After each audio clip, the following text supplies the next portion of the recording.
खुशामदीद। आप देख रहे हैं नया दौर स्पोर्ट्स। मेरा नाम है वकास इब्राना। आज की ख़बरों में ये ख़बर है कि पाकिस्तान की कौन सी टीम आज न्यूजीलैंड के ख़िलाफ़ चौथा T20 खेलेगी, क्योंकि कुछ इंजरीज़ हुई हैं, उनकी रिप्लेसमेंट्स कौन होंगी। और ODI team of the year announce हुई है, उसमें 2 प्लेयर्स हैं। वो कौन से 2 प्लेयर्स हैं और ज़्यादातर किस मुल्क से प्लेयर्स हैं, वो भी आपके साथ डिस्कस करेंगे, वो भी आपको बताएंगे। और बाबर आजम ने कुछ बात की है फ्यूचर प्लान्स के बारे में और टीम के बारे में, उस बारे में भी बात करेंगे।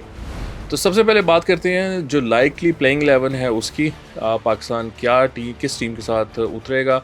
आपको पता है कि रिजवान इंजर हो गए हैं, तो उनका रिप्लेसमेंट आएगी। और आपको पता है उससे पहले आज़म खान इंजर हो गए थे, वो तो सीरीज़ से ही बाहर हो गए थे। अब रिजवान भी बाय द वे सीरीज़ से बाहर हो गए हैं। इनफैक्ट ये भी कहा जा रहा है कि शायद वो आयरलैंड की सीरीज़ से भी बाहर हो जाएं, मे बी उसके लिए भी वो अवेलेबल ना हो।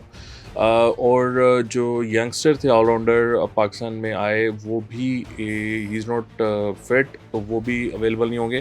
जो लाइकली प्लेइंग 11 है उसमें बाबर आजम, साइम अयूब, उस्मान खान।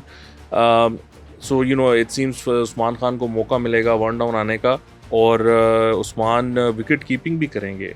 और फिर फ़खर ज़मान है, शादाब खान है, इफ्तिखार अहमद, इमाद वसीम, अब्बास अफरीदी, शाहीन अफरीदी, मोहम्मद आमिर और Usama Mir. So this team actually looks good, it's not a bad team. इसमें मोहम्मद आमिर और शाहीन अफरीदी भी मौजूद हैं।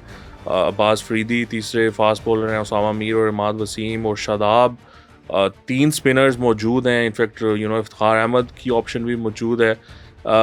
तो ये काफ़ी ऑलराउंडर्स की एक टीम है जो ये नज़र आ रही है। I think Pakistan needs a specialist down the order as well. अभी जो हमने IPL वगैरह में भी देखा है कि जो टीमें कामयाब हो रही हैं, उनके इनफैक्ट छठे, सातवें, आठवें नंबर के प्लेयर्स भी आकर हाई स्कोर्स कर रहे हैं। So will somehow have to figure out कि हमारे यहाँ कौन ऐसा प्लेयर होगा कि जो प्रॉपर बैट्समैन हो, वो 5वें या छठे नंबर पर T20 टीम में आए। हमें आई थिंक उस तरफ जाना चाहिए। ऑफ कोर्स इसके साथ काफ़ी चीज़ें लिंक्ड अप है। आपको पता है कि अगर आपका माइंडसेट क्या है, आर यू एग्रेसिव इनफ, आप क्या डिफेंसिव माइंडसेट रखते हैं, एग्रेसिव रखते हैं। अगर आपका एग्रेसिव माइंडसेट है तो of course then you can sort of go for that kind of batting lineup, जहाँ पर कि आप थोड़ा सा ब्रेव डिसीजंस ले सकते हैं। वरना आप डरे डरे डिसीजंस लेते हैं जिसमें कि आप ऑलराउंडर्स को खिलाते हैं, और वो ऑलराउंडर्स आपको पता है फिर वो आधे बैट्समैन हैं, आधे बॉलर्स हैं, and they won't be able to perform अगर दुनिया की अच्छी टीम्स उनके सामने आ जाएं, तो उस लिहाज से तो ये लाइकली टीम होगी। Let's see how they perform. I don't have any big expectations from them. I think ये टीम बहुत ही मीडियोकर खेल रही है और मीडियोकर सोच लेके चल रही है। जब तक सोच चेंज नहीं होगी, विजन चेंज नहीं होगा, तब तक कोई बड़े कारनामे ये सरअंजाम नहीं दे पाएंगे। फिर बाबर ने कुछ बातें की हैं। बाबर ने प्रेस कॉन्फ्रेंस में ये कहा है कि जब कोई भी डिसीजन लिया जाता है तो वो इस वजह से लिया जाता है कि टीम की बेहतरी हो। उन्होंने कहा हम सारे प्लेयर्स का मकसद यही होता है कि टीम अच्छा परफॉर्म कर सके। लेकिन Babar, with all due respect, problem ये है कि आपकी जो सोच है वही लिमिटेड है, आपकी जो एबिलिटी है वो भी लिमिटेड है in terms of power hitting और स्ट्राइक रेट। तो वहाँ जाके आप जिसको कहते हैं ना, फुस हो जाते हैं, और वहाँ पर फिर टीम सफ़र करती है। So ideally you should have been made captain, but आपको बना दिया गया, तो अब आप हमारे सर पर सवार हो गए हैं। लेकिन अब आपको भी कोशिश करनी चाहिए कि you improve on your strike rate, जो कि आपने किया भी था PSL में। आपने अच्छे स्ट्राइक रेट से अपने रन्स स्कोर किए थे। आई गेस कि वो एवरेज बॉलिंग लाइनअप्स थी, उनके खिलाफ आपने कर लिया। लेकिन अब आपको इंटरनेशनल टीम्स के खिलाफ भी अपने आप को प्रूव करना होगा। You will have to make sure that you perform well against the international teams as well, and not just perform, because आपका रन्स करने से आपकी रैंकिंग्स तो हाई हो जाती हैं, लेकिन टीम नहीं जीतती है। तो आपको अपना स्ट्राइक रेट भी बेहतर करना होगा। तो मुझे कोई ख़ास उम्मीद नहीं है बाबर से इस मामले में, but let's see if he improves on that। और फिर कैप्टनसी का भी he is not really a great captain। वो तो अभी तक हम देख चुके हैं, he has failed to win us any major tournaments, और वो काफ़ी खेल चुके हैं। तकरीबन मेरे ख्याल से 3 साल कैप्टन रहे हैं। अब दोबारा उनको चांस मिला है, तो वो टीम में कोई कुछ कर जाए, किसी की ब्रिलियंस हो तो शायद हम जीत जाएँ। बाबर की वजह से, ना तो उनकी कैप्टनसी की वजह से, ना ही उनकी बैटिंग की वजह से, I don't think we are going to win any big tournaments, and that's a shame. अच्छा जी, ODI टीम अनाउंस हुई है।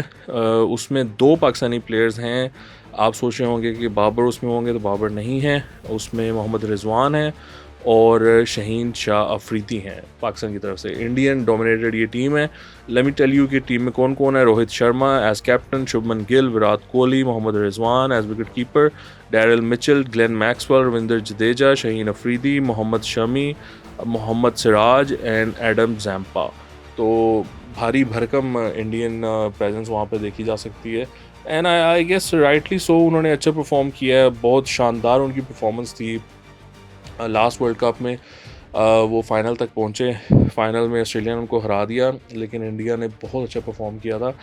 What I am really surprise is कि बुमराह नहीं है इस टीम में। एक्चुअली शामी की जगह बुमराह डिज़र्व करते हैं, उनको होना चाहिए था आई थिंक इस टीम में। वो उन्होंने बहुत अच्छा परफॉर्म किया। सिराज की भी अच्छी परफॉर्मेंस रही है, तो he is in the team, तो वो तो ठीक है, लेकिन बुमराह की exclusion is a bit surprising for me. That guy has perform so well, और उससे आप अंदाज़ा लगाएं कि वो इंजर्ड था, तो बीसीसीआई ने ये नहीं कहा कि वो आजा आजा आजा आजा। इनफैक्ट मीम्स बनती नहीं, उसका मजाक उड़ता रहा कि भाई तू कब फिट होगा। लेकिन उसके जो रिहेबिलिटेशन थी, जो रिहैब था, उसको टाइम दिया गया, and then he came back with the same pace.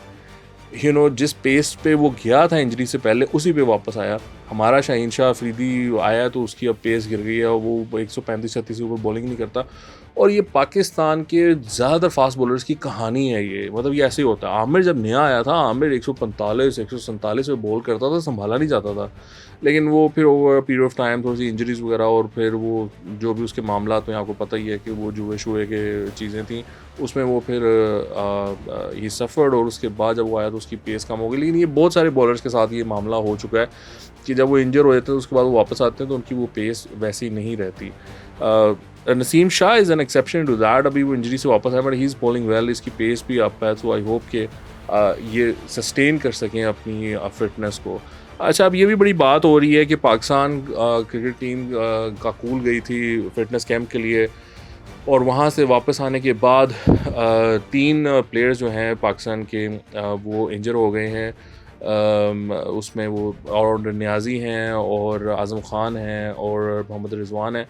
तो लोग बड़ा ब्लेम कर रहे हैं काकूल के कैंप को कि भैया वहाँ के भेजने की क्या ज़रूरत थी। तो आपको मैं ये बताता चलूँ कि पाकिस्तान टीम 2 दफ़ा पहले भी काकूल कैंप जा चुकी है, और उसके बाद जो टीम थी उसकी फ़िटनेस बेहतर हुई थी, और उन्होंने जाकर इनफैक्ट बहुत अच्छा परफॉर्म किया था। इंग्लैंड में भी बहुत अच्छा परफॉर्म किया था, और आई थिंक 2009 का जो वर्ल्ड कप था T20, उससे पहले भी ये लोग वो फिटनेस कैंप कर चुके थे।